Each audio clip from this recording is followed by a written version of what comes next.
You're tuned in to the MtG Cable cast, where they cover Magic, the Gathering Finance. All right? You don't know about it? You're tuned in right now and get ready to learn some shit. Buckle your seat belts and light a blunt and get ready for the MtG Cable cast. Starring Reptar and Thirsty, them onion head motherfuckers. All right, guys, welcome to the newest episode of the Cabal Cast, part 2 of 2 on our what the fuck you should do and what you should have and what you shouldn't. This week, we're covering the LGS as well as just some general traps. Probably not going to be too many there, but just things that like you would think would be good, but really aren't and you should avoid like the plague. So I'm going to get it started with the LGS because I've been to a lot of LGSs. I've run a few LGSs. Like I cannot stress enough, holy shit, have a clean bathroom. Please. Yeah. I don't need to explain it. Just have a clean bathroom. The end. That's my point. Clean it. Please. What you got? I think that's actually a really good point. I'm thinking about an LGS up here who's not suffering from that, but the building is considered historic, so they can't do any work on it, and one of the toilets is currently sinking into the ground. Yep. The bathroom's off limits to everyone, except that's where the cleaning supplies are now, but it's really funny to think about, like, all the weird things I've seen in LGS bathrooms. A sign that says, don't do coke in the bathroom. Yep. The number of LGS bathrooms I've seen the Stay on Target Star Wars screenshot from. I'm a really big fan of just rolls of toilet paper sitting there along with bleach wipes, just chilling. Yeah, absolutely. And it is amazing what a good bathroom or a reasonable bathroom does for an LGS. Like, if you've ever heard of convention center horror stories, like, it's same There's thing. A secret you know as well as everyone else. When you go to a convention center and you're a vendor, you find the good bathroom. Yeah. And that's the one that's hidden away, that nobody uses, that there's not a bunch of people going through, and it's probably pristine. Mm-hmm. It's a secret. Another thing I like in it too is, you know, I'm in the Midwest, so if a show's within 8 hours, I'm driving to it because Midwesterners don't value our time. So I judge gas stations about how clean the restroom is. Yeah. And I think a lot of people do. Absolutely. You know, you go to a Sheetz or you go to a Buc-ee's or you go to a Wawa, you go because the bathrooms are clean. It's not really why you go, but if you have to choose between that and something else, sometimes the bathroom is, you know, the difference. Like me, Love's. I will stop at every single Love's. Okay. I've never gone to a Love's and seen a bathroom that I was like, this is disgusting. It's just a nice touch to have a good bathroom. Just please. Yep. It's easy. Yeah, people are going to spend some amount of time in there. You might as well not make it the worst bathroom in Scotland if you've ever seen the intro to Trainspotting. Yeah. And yeah, that is just something that like completely skips my mind, but it was actually one of the things we worked the hardest on when we were building the blueprint for the LGS that we were never able to spin up because thank you, the perfect timing for the pandemic. And there were a lot of questions about how we make the bathroom really palatable and passable for the space, and we were only going to be able to have one, so it's got to serve everybody and everything, right? So that means ADA compliance, which is not that difficult, but that means you've got to figure out where the toilet is going to be in regards to the sink so you can put your handrails up. It's going to serve, you know, every parent, so you're going to have some kind of changing station, most likely, and whatever necessities you think a human is going to need in this bathroom. Moreover, in a store, you also need to make sure it's clean because anything that happens in there can either be heard or smelt by everybody else in the store. So, it's important. That is definitely a top tier item. For me, the first thing that came to mind is a highly visible and rotating case stock. Because when I thought about things that I dislike seeing at an LGS, it's the same stuff in the case. If it doesn't rotate, that tells me your business is stagnant. And it doesn't matter what's on the shelves. You're just buying what distro sells you. You're not really putting forth much effort with the community. And you don't put a lot of pride in your shop and your work. Even if you're just moving cards around from your binders and back to your cases up top, that's really where, like, some of the ease of this can come in. You don't need to constantly be buying and to replenish the case. You can just be moving things around. And with that, like, organization. When one of the things that I disliked the most when working as kind of a pickup for a number of booths at Grand Prix was when there was split inventory and you'd have the same cards in a couple locations, and it might have Yep. been at the same price, but it just didn't make sense because to me as a seller, I need to know where everything is, and I'm just going to pick up whatever's in front of me, whatever somebody pointing at, etc. Yeah. I'm not going to lead them to the right version if I need to sell somebody's copies over somebody else's or sell something first. And it makes it very confusing for the buyer as well if they're seeing multiple copies, even at different prices. And Yeah. it goes the same for cases. You have a captive audience, they're working with you. And if your case is in disarray, it is very difficult for somebody to work with. Why is one copy of a card $3.99 and the other $5.99? I don't know. Are they going to ring up the same? Don't know either as the buyer. And for me, that is kind of, it gives off a sense of disorganization. Yeah, I think it's really important, and the biggest pet peeve I have is going to obviously split booths and seeing things at different prices. I get it as a vendor that split booths happen, so it doesn't bother me. But to the lay consumer, they see that and they think that's confusing. One, that there's cards in different places, and two, why do you have things priced at different prices? Just try to have some kind of cohesion there and something rotating. And then, the thing that an LGS needs that I think in addition to the K-Stock, and this is kind of touching on what you're saying, have an out. Yeah. If you have stale inventory and your community is not buying it because, again, stale inventory looks bad to the consumer. Yeah. When I walk into a store and I see, there's the same 3 Seedborn Muses from 3 weeks ago. How are you not selling Seedborn Muse? There's that, yeah, too. That I think now, maybe you guys don't know what you're doing. Or you don't know your client base that well. Or you don't know your client base that well. I don't know if I really want to spend time here because you may not ever cater your inventory to my needs as a consumer. Yep. Having an out for that stuff is really important. And, kind of a freebie on this one is sunk cost fallacy, get rid of it. It doesn't matter how much you paid for the card. You need to turn it into capital at some point, and that's where that out kind of becomes important. Because, look, you may have paid $6 on this $10 card, and now it's down to $8. That's fine. You don't have to get 10 out of it. You can get 6 from a buy list or something and be happy and move on. Absolutely.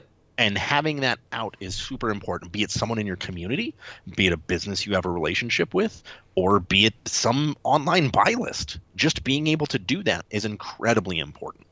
And that's something that I think a lot of LGSs don't necessarily have the opportunity to build, is that out. Because a lot of people in the LGS ecosystem, they do just care about their locals.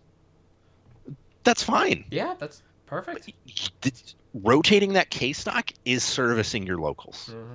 Because when you sell it to a vendor, you can turn it into store credit. You can turn it into cash. You can turn it into stuff that turns into other things. Because that piece of cardboard, that displacer kitten sitting in your case for a month isn't doing anybody any good by being there. You could literally replace it with a Thopter token, and that would probably be better. Because someone may buy it since that displacer kitten's been sitting there for a month. Yeah. But what you got? No, that was my. Oh, sorry. Yeah. The other thing that I think, back to me that I think an LGS needs to have is, and this is, I'm going to say specialists, and I don't necessarily mean on the payroll. I just mean hey, who's the guy that kind of leads the Weiss-Schwartz community, if that's a community in your area? Well, Yeah. Tag him. See what he knows. See what the community wants. Try to reach out to those people and build those specialist roles where it's all right, well, Weiss-Schwartz. Hey, could you maybe help us plan the large Weiss-Schwartz events or something, just to try to get the community in? Yeah. Hey, One Piece is doing really great, but we don't really get people for it. Let's find someone that knows the game and see if they can drum it up. Or, hell, have employees that know it. Because, look, you and I know as well as everyone, you can't really buy cards for Magic if you don't know Magic. Sure, you can hit Control F and go through it, but you can't talk the talk with a customer. Having those people on staff is also really important because people come in and say, hey, I want to look for some board games. Well, talk to that guy. He loves board games. He can spend 2 hours talking your ear off, and you will leave satisfied even if you don't buy anything, because you were able to engage your customer in a conversation that made them feel valued and feel like they had shared interests with you. The amount of times that I've walked into a store and, just, hey, back down to whatever they were doing. That's fine. Hey, if you have any questions, let us know. And then try to engage them. Yeah. Try to see what they want. Try to find, having that specialist that knows. Because if you come to me in a store and you say, hey, I want to sell some Weiss Schwartz. Okay. That feels bad as a customer. And I will fully admit, I can't service that customer. I can't give them what they need. But not having someone that can do that can kind of chase people away. No, I'm not saying you have to have someone that knows. You have to have a person for every single game. But at least if you want to have a community, if you want to have a game and carry it, you need someone that knows that. Someone with knowledge of not just the game, the economy, but the meta, how cards interact, or the people. That's something that I think a lot of LGSs overlook. Is they're like, hey, I have a bunch of friends and we all know Magic. Let's open a shop and we all know Magic. Let's stay there. You have to have that because that gets you to multiple verticals, which makes you more resilient in times of economic downturn. And you and I have done how many episodes now about needing to be in multiple verticals? Yeah. A few. But it's just really helpful to have that as an LGS and say, hey, what's hot? What do we need? What can we do to get more people involved and engaged? Because the local game store depends on the local ecosystem. So having those people is really good. Yeah, absolutely. When you first started discussing this, what came to mind for me was the idea of community leaders for tabletoppers in particular. Oh, Lord, yes. You might, pick a tabletop game, anything that you can play from D&D through Warhammer or something else, Star Wars Armada, what have you. War Machine just announced a new rule set.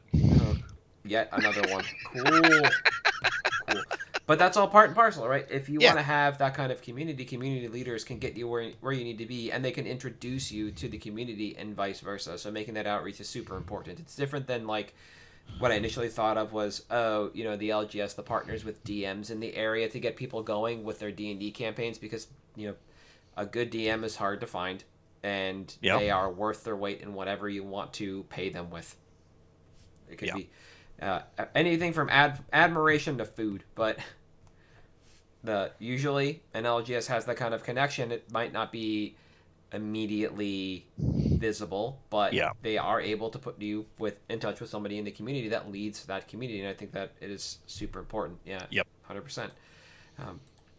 For me, one of the other things I thought about is something that I don't see that often, and I do get why, but I think it is a downfall, and that's clearly labeled and interactable backstock. So it's not just for card games, where instead of having your employees have to sit there and pick commons and uncommons, you have binders or boxes or whatever that people can go through. Similar with board games, I've seen a number of stores that backstock open versions of games because they do tabletop nights where they play them. So you can play the game, engage with it, etc. But if you're able to interact with it, it makes it a lot easier for people to actually, one, free up your time as an employee of the store, or your employees' times, so you can reclaim that lost capital while you're trying to pick commons or what have you for whatever card game. And also allows people to service themselves, which is sometimes all they really want. And sometimes they don't mind doing it either. Sometimes going through a binder or a box leads to additional sales as people comb through and like, oh yeah, and this and this and this and this and this. Not everybody comes in with a well-written list.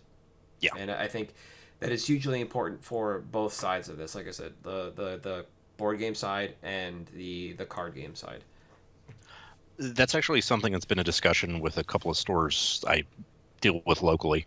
It is, hey, do we want to go online in full inventory with our singles? And I've told every single one, yes, absolutely. You should. And they're like, well, it's a lot of overhead. It's a lot of time, energy. Sure, it's a lot of time and energy up front, but on the back end, it makes it so much easier for your customers to purchase stock. In addition to that, how the hell are you supposed to know what cards you're out of if they're not inventoried? How am I supposed to know I don't have any Splinter Twins?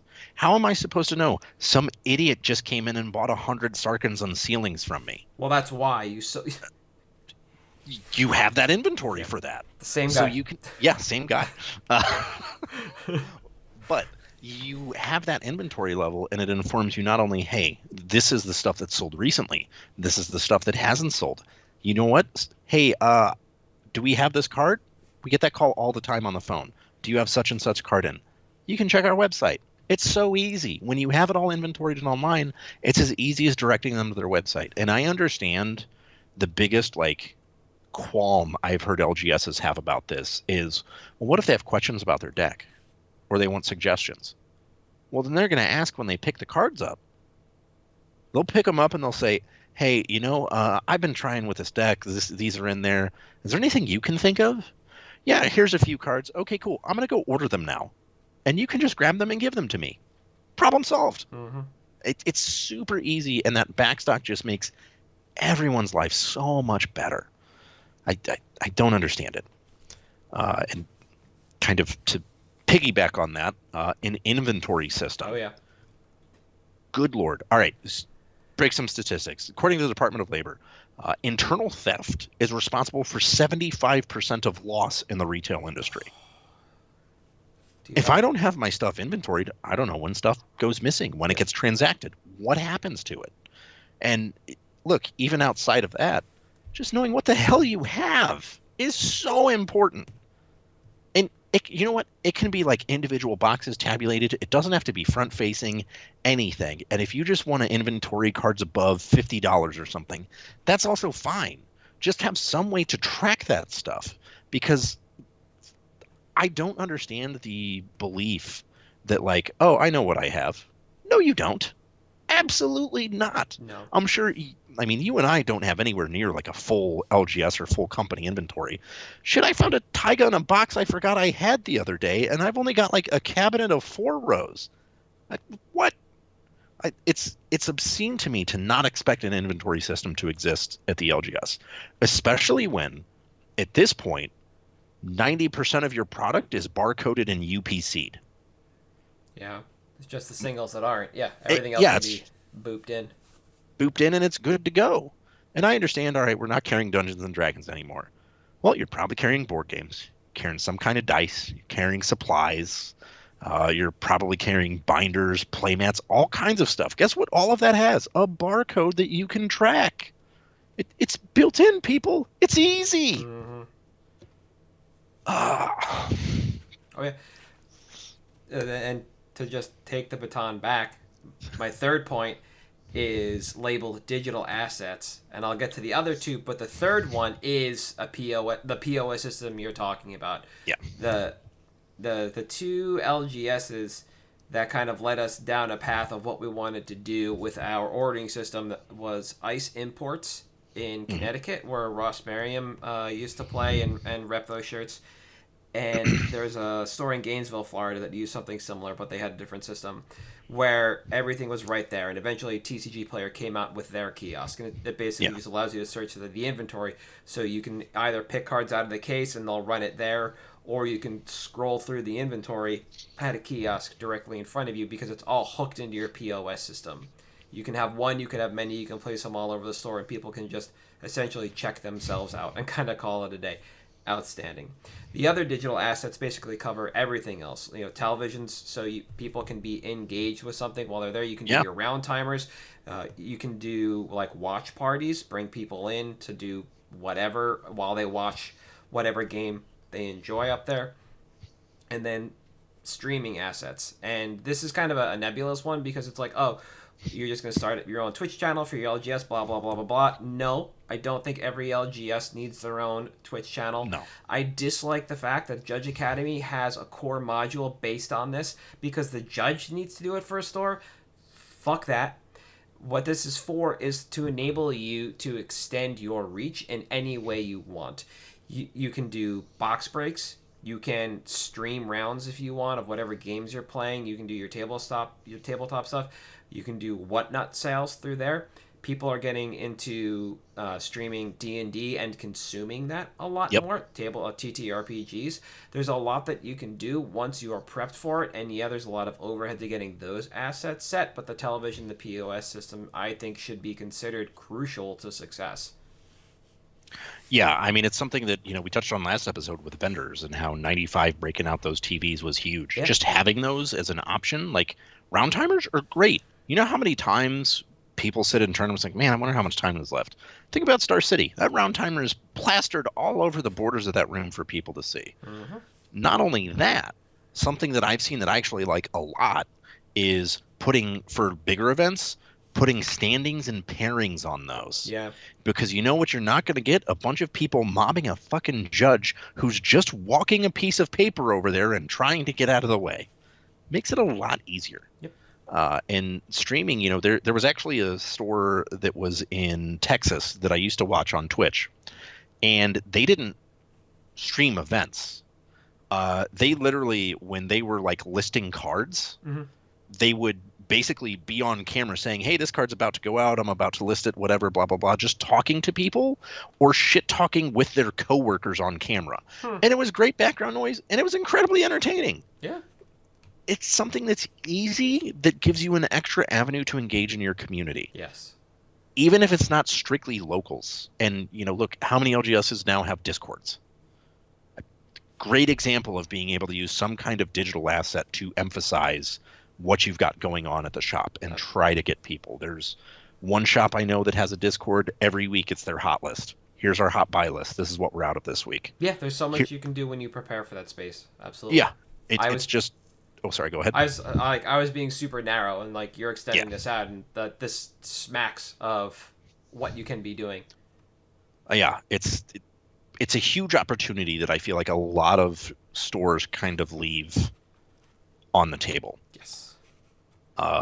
So my next one, and this is, I want to stress this and say that this is not something that every LGS needs or an LGS has to have, but something that I think we're getting closer and closer to being like, well, man, you need to get one as soon as you can, is legitimately a card bot.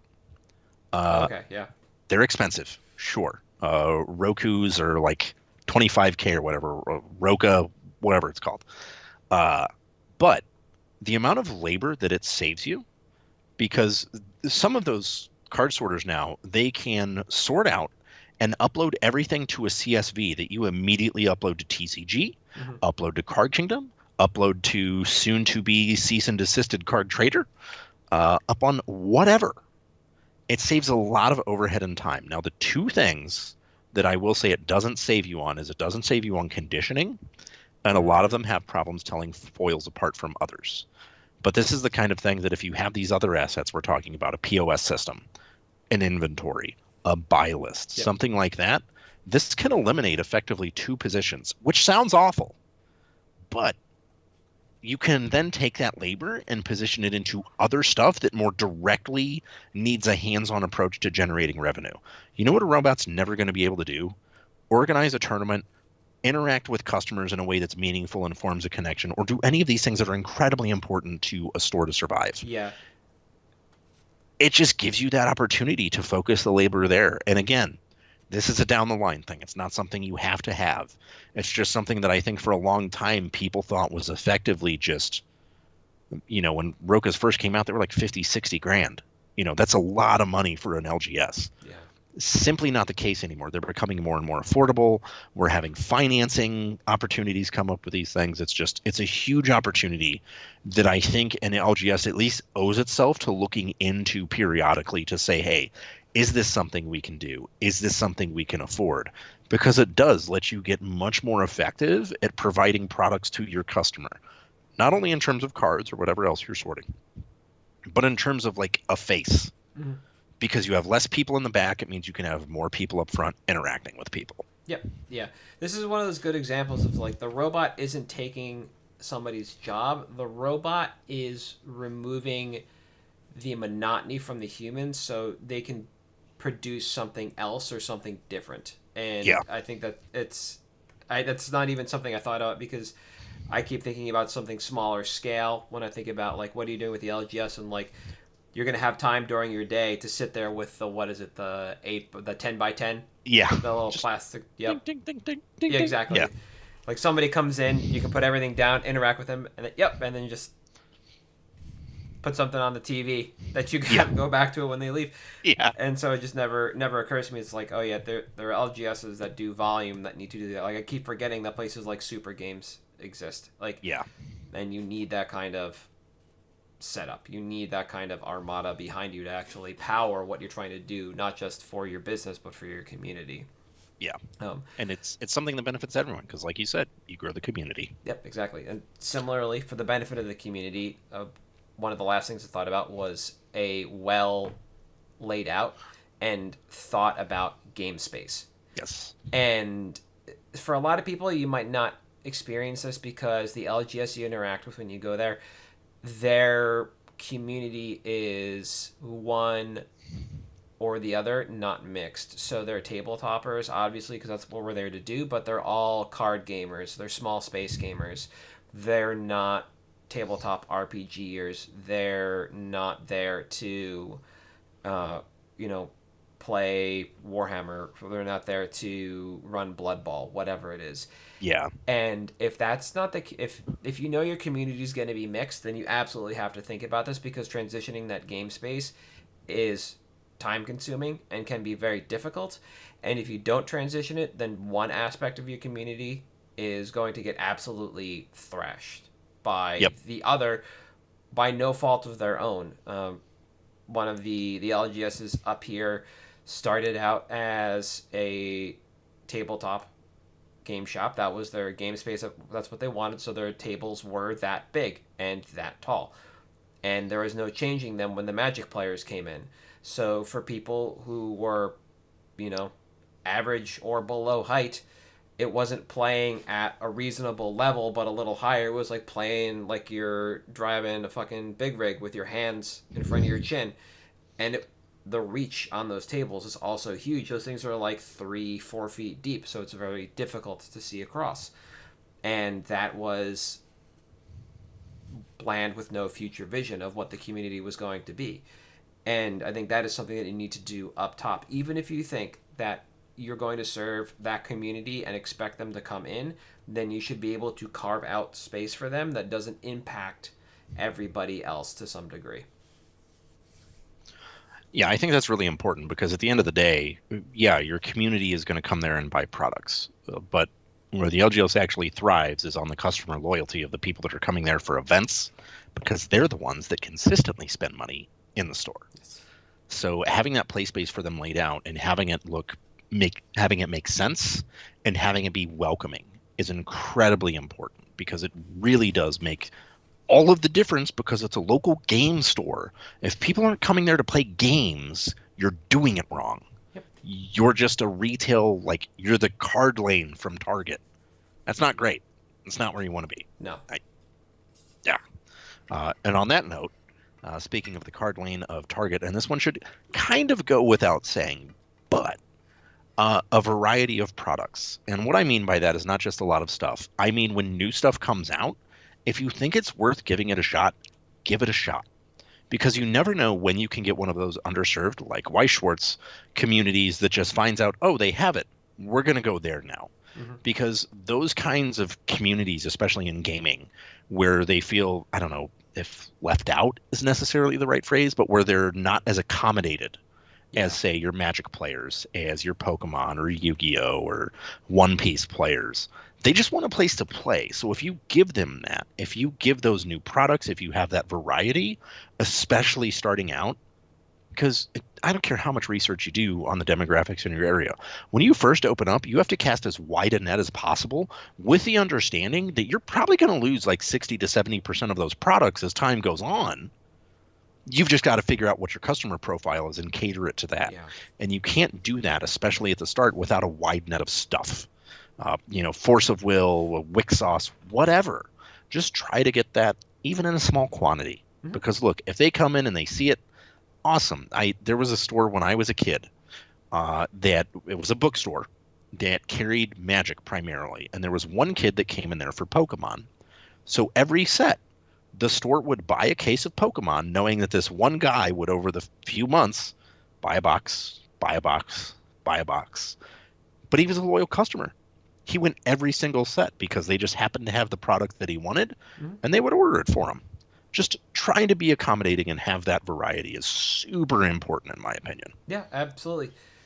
I never would have known there was a Weib Schwartz community in Vermont if there wasn't one vendor who carried them at the one like anime fest that we Yeah. had a year. And I don't know how big that community is because nobody else had it, and this one vendor didn't actually have a store. They just vended 2 events. They ran this one con, and they had been vending Anime Boston long enough that they effectively had a perennial booth. So they would just, that's where they would roll out their stock twice a year. And nobody else knew about this community except her. And it was beautiful. She would just buy whatever she could during the year and basically blow it out between those 2 events. Nobody else picked it up, and nobody else knew that community was there. Similarly, you mentioned Force of Will, you Buddy Fight, Card Fight Vanguard. All that stuff, yeah. Fab is just coming around up here. There's one LGS that's finally bringing in Fab. Oh, wow. Yeah, nobody we just started because because people started to ask about it. That was the queue they were waiting for. I asked months and months ago if they were going to bring it in, and they didn't want to cast that net. They just didn't want to try yet. They weren't ready. To be fair, I think they had just started maybe the Digimon experiment. Like, nobody had asked about Digimon yet, but it was a game that happened before. They knew people liked it. That money was probably still floating around here because people are the right age, or the general customer basis. Maybe we'll do it. So they held off. Now we got that. Will we get One Piece? I don't know. We have a Dragon Ball Super community, though. I know that much. And there's only one store that carries it, and you'll never guess where all the players go. Right? The one store. Exactly. It's not a hard puzzle to piece together. No. And without carrying, Fab now, they wouldn't have found out how big the community is, and they would never have. Without carrying Dragon Ball Super, they would have never actually started and grown that community over time. And it's absolutely the right business to experiment in, even at small scale, because you're right, you have to do it. How do you know what's going to hit if you don't try? Yeah. And it's especially in the LGS environment where you're very hand to mouth, sometimes that's scary. You just can't be afraid to take risks sometimes. Yeah. For me, my last point is completely out of left field compared to everything else we talked about, but very relevant if you're ever at your LGS for more than a couple of hours. And it links back to your first point. If possible, partner with local food purveyors. Yes. And it helps keep money in the area because you're going to see that same dollar churn through the community. It enables your players to stay in the space longer if they don't have to go out of their way to find or get food. It's one of the things that people might consider when they're deciding whether or not to go to your store for an event. Like, all right, I'm going to be this, if I do well at this RCQ, I'm going to be there for 4, 6, 8 rounds, whatever. That's through meals. What's available? What kind of prep do I have to do ahead of time for this event? Or can I just roll in and get lunch? And I think that's something that's oft overlooked. And it is not always a reciprocal relationship. Yeah. Because, not every food store is owned and operated by nerds. So, question mark there. But at least making it known that you are working with other people locally is definitely something that can throw a little bit of the benefit in your direction as people, like I said, discuss about where they want to go for events, or if they're just looking for places that continue to support the local community and not just their customers by taking their customers' dollars. Yep. And that's the one thing I really want to touch on there was you mentioned the money staying in the community. Obviously super important. It's a very community-oriented industry.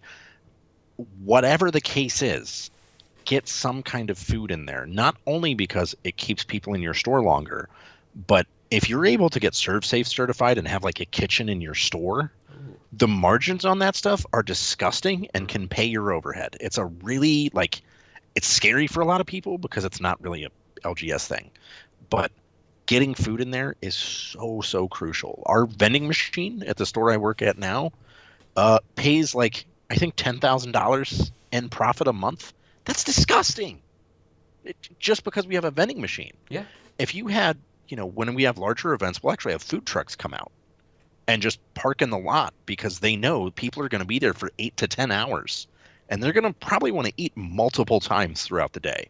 It's just such a huge opportunity to provide for your community and provide an extra service.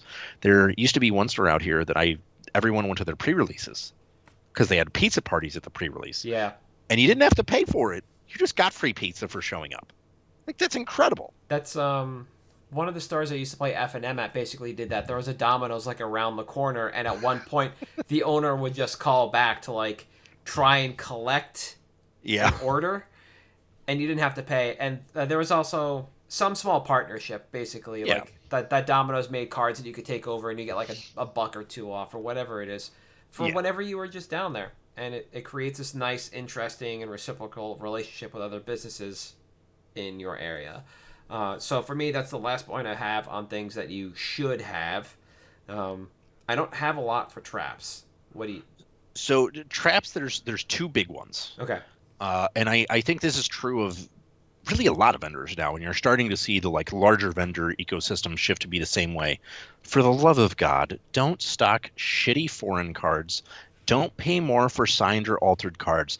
They look good. They are dog shit. You do not want them in your store ever. Yeah. You can give them away. That's fine. If they're given to you, find something to do with them. See if someone will swap it out for a regular version. Now, there's exceptions, obviously, if it's Klug or something like that. But look, nobody cares about your foil Italian Knight of the Reliquary. That's dirt. It's never going to move. Don't buy that card. Yep. Do not do it. And to expand upon that point, when inventory's dead, get rid of it, which we touched on earlier. So I won't elaborate on that. Yeah. But don't buy dead inventory just at the start because it looks cool or someone may want this. Nobody wants it.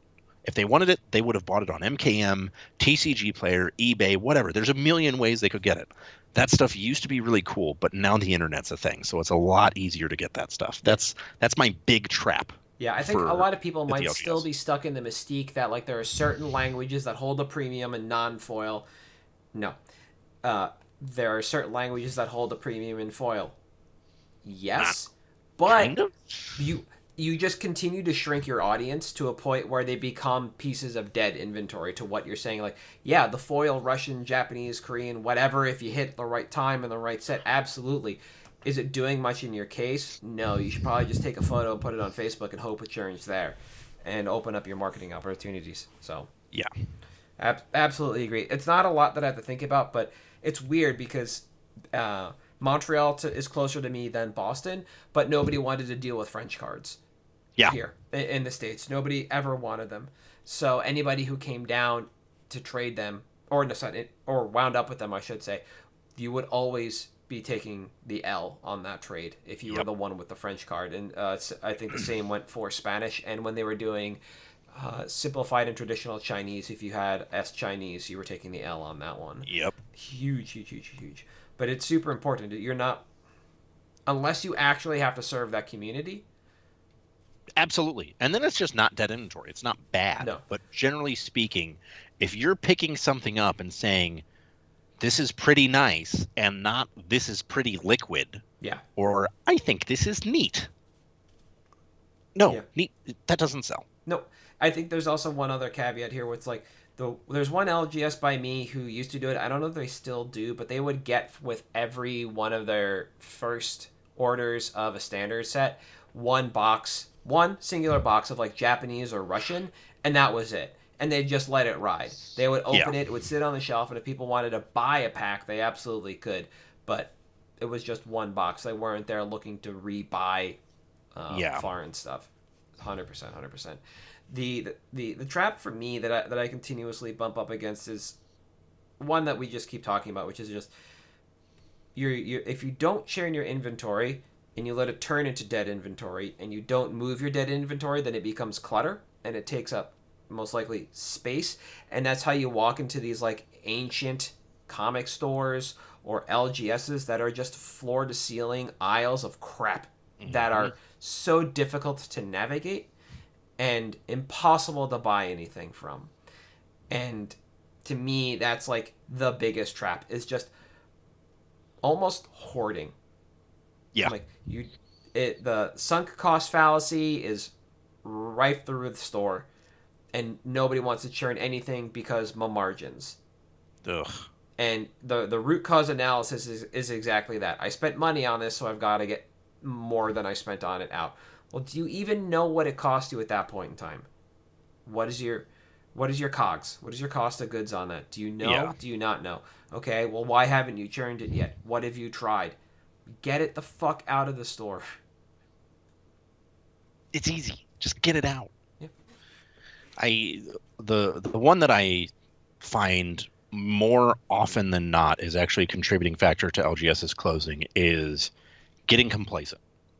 That sounds pretty boring and bland. Sure, fine, whatever. By that I mean literally just not iterating on your processes and not trying to innovate.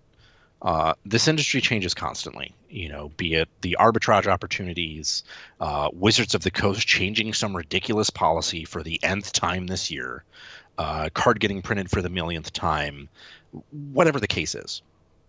You need to be willing to adapt your model as things change. Good example, Premium. When Premium came out, a bunch of people could not wait to get on the train because we were promised all these things would be great.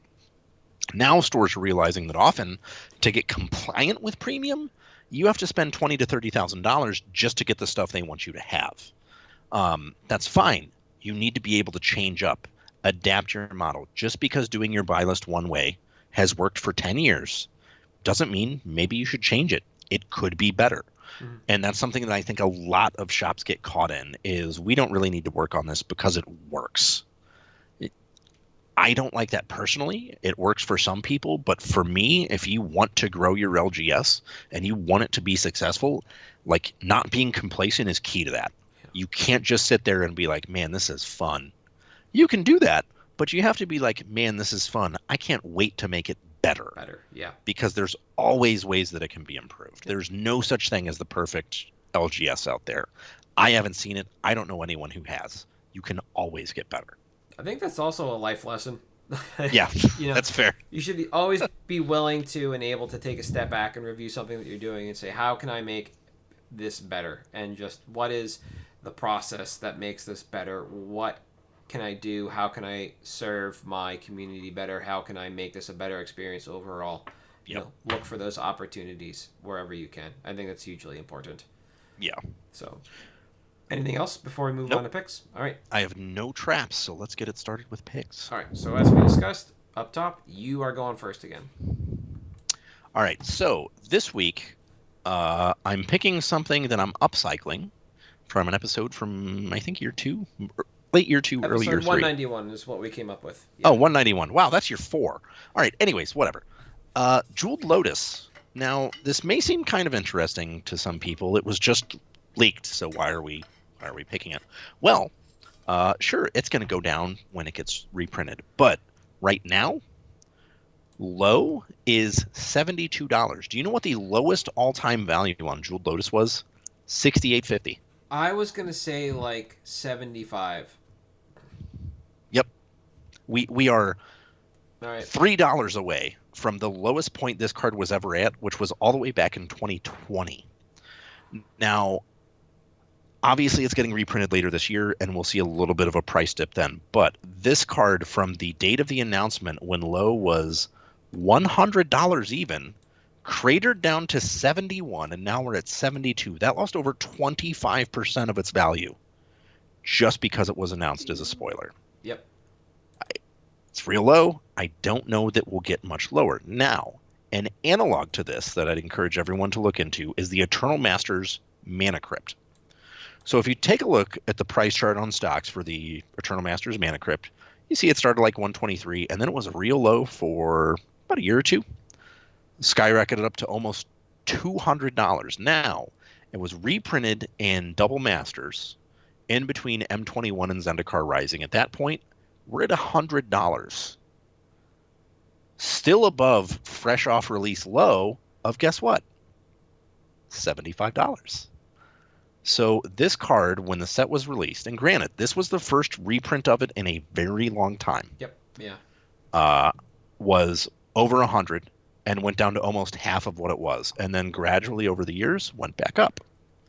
We had it reprinted. It goes from 104 down to about $80 this time for the floor.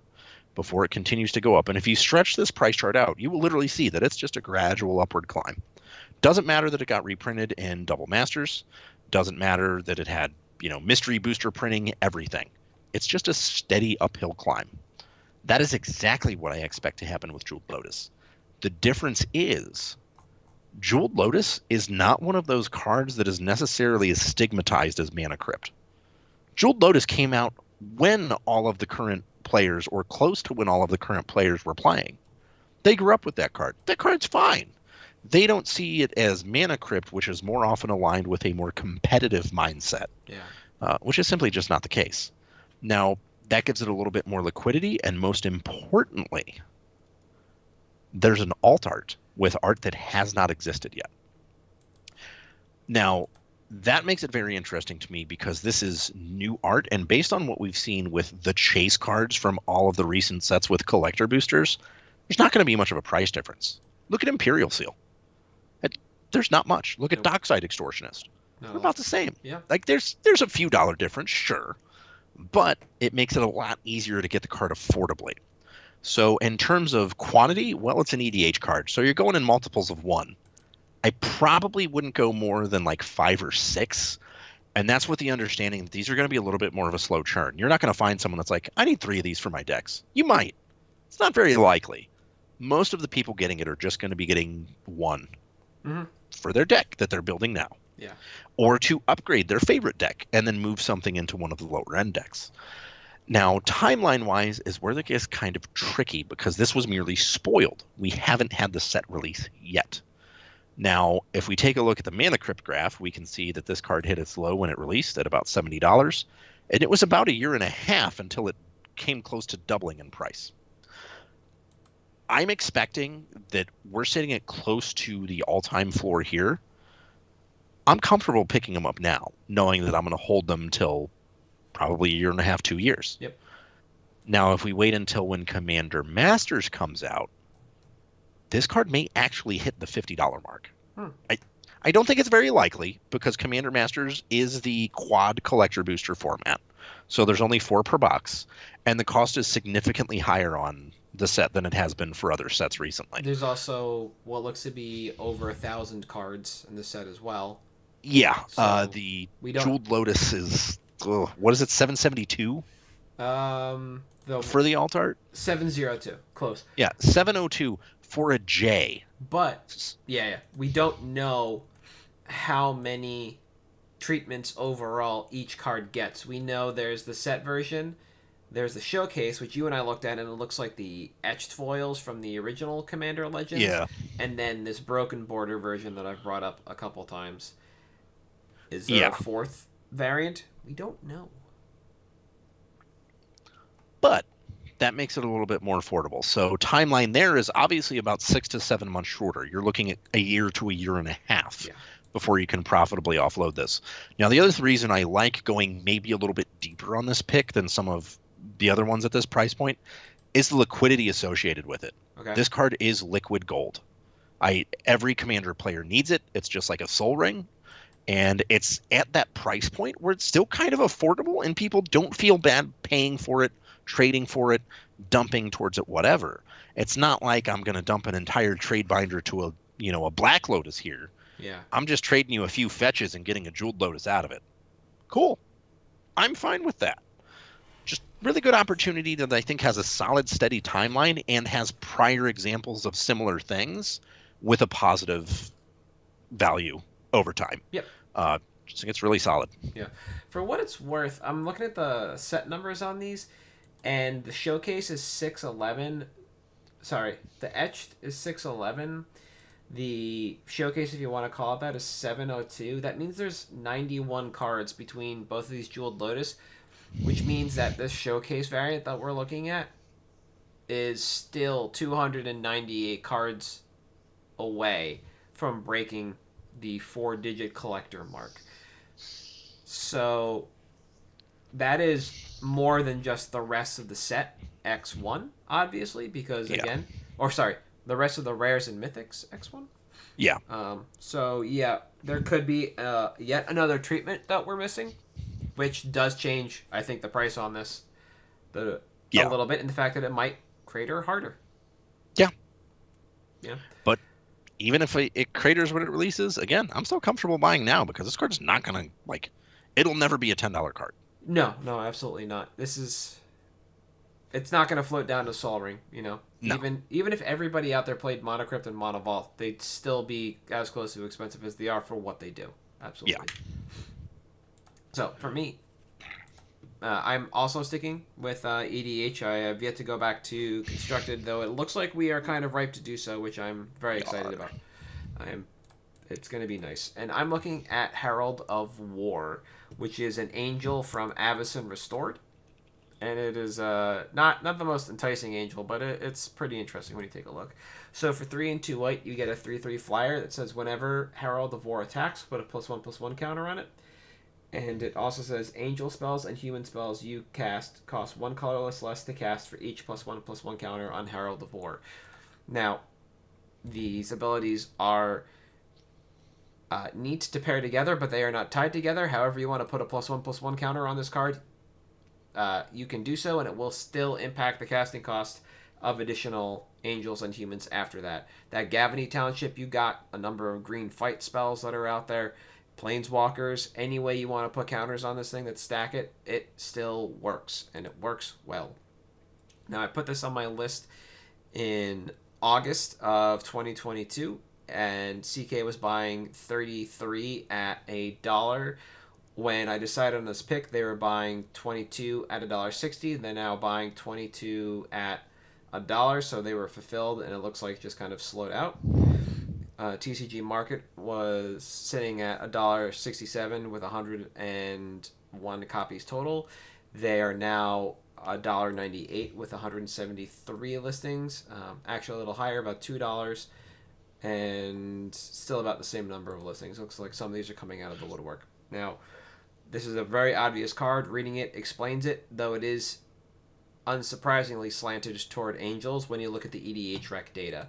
I thought this might be a role player in some of the Orzhov human lists that we've seen helmed by a number of the Orzhov human generals that we received, maybe like the Marduk Knight or Human Knight general thing that we got a while back. Not really the case. This is primarily in angel decks. So this goes back to our Streets of New Capenna episode where we talked about Giada Font of Hope and how the Angels tribe would coalesce around a new mono-white commander. Now, in over 80% of Giada decks, Herald of War allows you to synergize the strategy and deploy a suite of creatures whose mana value can become a hindrance to your ability to double spell in the mid to late game by allowing you to do that very easily in time. Now, this is by no means an early game play, but it does help you before or after a board wipe, which is something I worried about Giada. If you go back and listen to that episode, I didn't think Giada was really capable of recovery on its own. I think it needed a lot of help, and I didn't see the deck kind of forming around it. Now that we've had the time, yeah, we can see this. Prior to the board wipe, it can help you deploy quickly to threaten lethal, and after the board wipe, it helps you rebuild rather quickly, which is what I just talked about. It also helps you stack your angels pretty tall after and allows you to win with a minimal amount of angels. Yeah. Without Herald and a combat step or two, Giada seemed to be a dud, like I said, but with Herald, it can reclaim like a quote-unquote high threat status.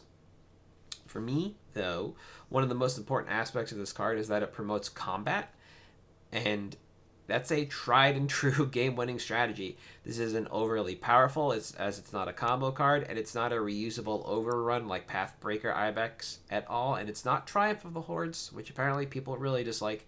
This is just smooth sailing on the winds of attack you, play an angel, go, which is highly appealing to me, and I think a lot of the format, because as we keep talking about, for some reason, people view the combat step as toxic when you do things like Crater Huff a bunch, and I don't get it. Now, Run interaction, people. right. Immediately, there was a crash on this card after it was reprinted in Commander Midnight Hunt, and we've seen a steady increase to a recent plateau in the open market, settling back at the previous floor. So when we take a look at the stocks graph, and we look at prior to its spike around Time Spiral, it's about a $2 card. It picks up, it drops after the Midnight Hunt printing, like I said. Giada gets printed in SNC, and it does spike up pretty quickly, continues to grow over time, and now we're at a floor. So I knew we were going to hit this plateau coming into the episode. The Giotto hype train might have cooled, but we're still seeing about 100 copies of the sell between LP and near mint a month, and that's why I'm looking at this again, because there is that VLO on TCG Player. So while these aren't fantastic numbers, that's still enough to push the market price of this card up every few weeks as we burn through the low-hanging fruit. So Card Kingdom, not really where we're looking. That TCG Player bump that we saw between the price of when I took my notes and now is exactly what I'm talking about here. We're seeing it grow in the open market. As that happens, it looks like buy list numbers are moving in lockstep, which means that we are seeing a decent demand across all marketplaces, which is a great sign. So we will see Card Kingdom pick back up after they sell through the stock. So we know it's slow churning in TCG Player. We know it's slow churning on Card Kingdom. As TCG Player market moves up and CK begins to drop in quantity, they will raise their buy list. That's the lockstep we're looking at. Now, if you were to buy in today, you have an immediate turnaround, or sorry, let me rephrase this instead of just parroting my notes. So, if you were to buy in, when I talked about this originally, I think my notes are up on Patreon, you would have had an immediate turnaround to buy list for a small profit. That was there. There was enough low-hanging fruit to turn around to CK for a small amount of profit. But I do believe tucking these away for a month or two should yield better results when you turn them around. So again, we want to pull them out of the market and reflect them back in.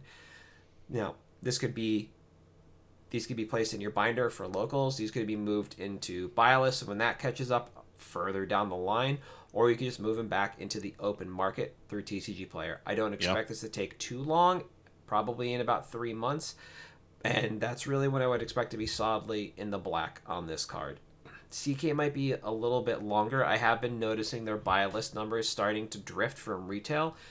They're decent buys or at 60%, and I'm noticing they're trending down towards 50 to 55 of their own retail for a lot of things. So that's just research that I've been doing since I took these notes, and it could be that this is one of those cards that they just, even when they restock, they just don't turn fast enough to raise that number. So I would expect this to be less a buy list thing now that I've had time to review and more an open market thing. But again, keep an eye on Card Kingdom because it was lockstep for a while and I still expect it to be lockstep. And if you want that to be your easy out, it's just going to take a little longer. Yeah. Now, reprint equity, a little dangerous. This is the definition of quote-unquote generic angel, and while that is a little frightening, none of the sets we have on the timeline have been that we know about are really host to angels as a creature type. We have Middle Earth as one of the next sets, then Eldraine after that, and Ixalan.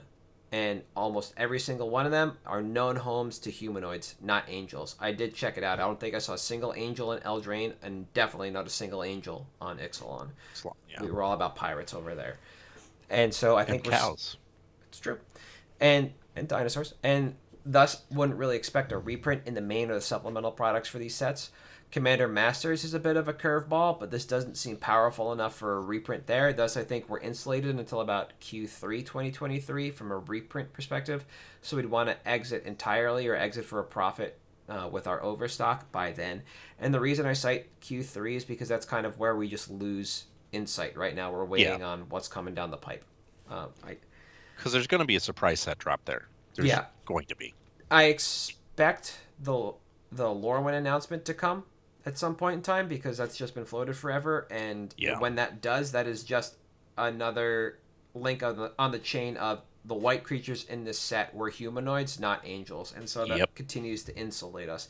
It was this generic quality that really worried me up front, but it was kind of relieving to see that the sets we have in front of us are just angel light, thankfully.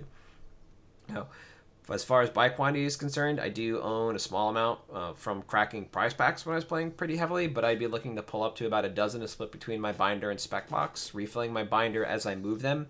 That's really my out. That's my expectation, is to move them locally. So again, effectively into the open market. So this is a community first card for me, as none of my LGSs have great backstock for pre-Pioneer, so it represents a great trade opportunity for me. That's my outlook on this card, is basically community first, because I just don't think it exists up here. So I like it a lot. I think it's The one thing is when you mention reprint equity, obviously it is the generic good angel. But the fact that, in some ways, Wizards doing the release calendar like the way they do actually helps inform picks like this because look, thematically it doesn't make sense for any of these. Nope. Unless they throw us some random curveball product where it's just okay, I guess that's in there, sure. But I wouldn't expect to see something like this reprinted because we're not going back to Innistrad anytime soon.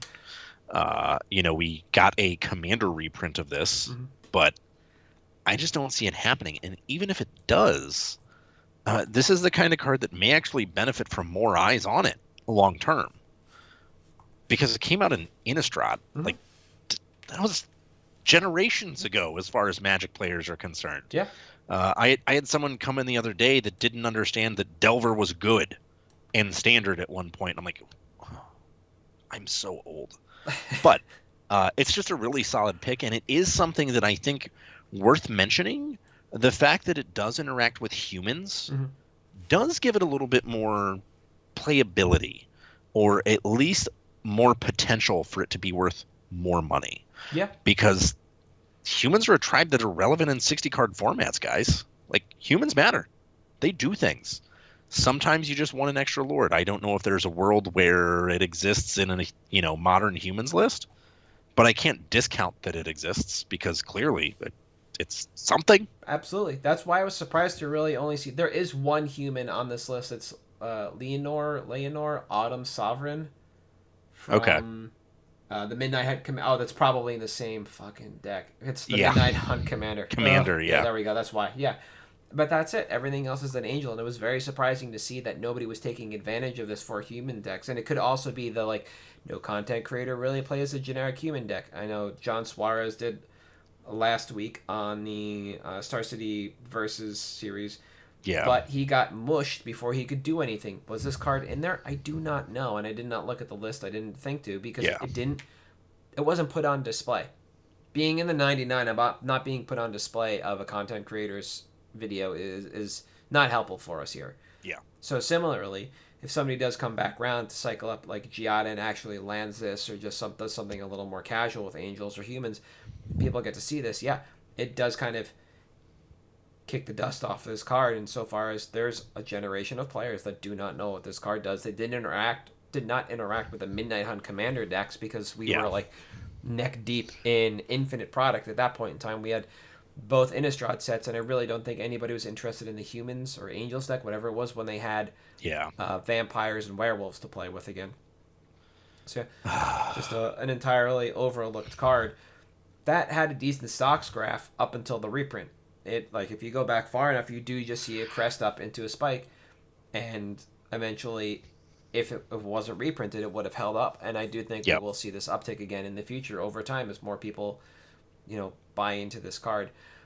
The other thing that I like about this is it does serve all angel decks, and it does something really unique compared to every other angel that is out there when you look at what is being played. It doesn't pump the team. It doesn't impact the team like the Avacyn's do. It's not... I can never remember this one's name. Is it Shalai? Yeah, the one that grows them. No, the one that gives you and every other creature hexproof. Yeah, Shalai does that too. Oh, Shalai does. Okay, yeah. And it has the Gavany Township effect on it, right? But these are all cards that are highly synergistic with Herald of War. It's just this really palatable card that straddles the competitive, quote unquote, because we're talking about an Angels theme deck here, competitive nature of Commander and the casual aspect of Commander, whereby this plays on both sides of this, which I really enjoy. Yeah. Like I've talked about it a number of times with cards.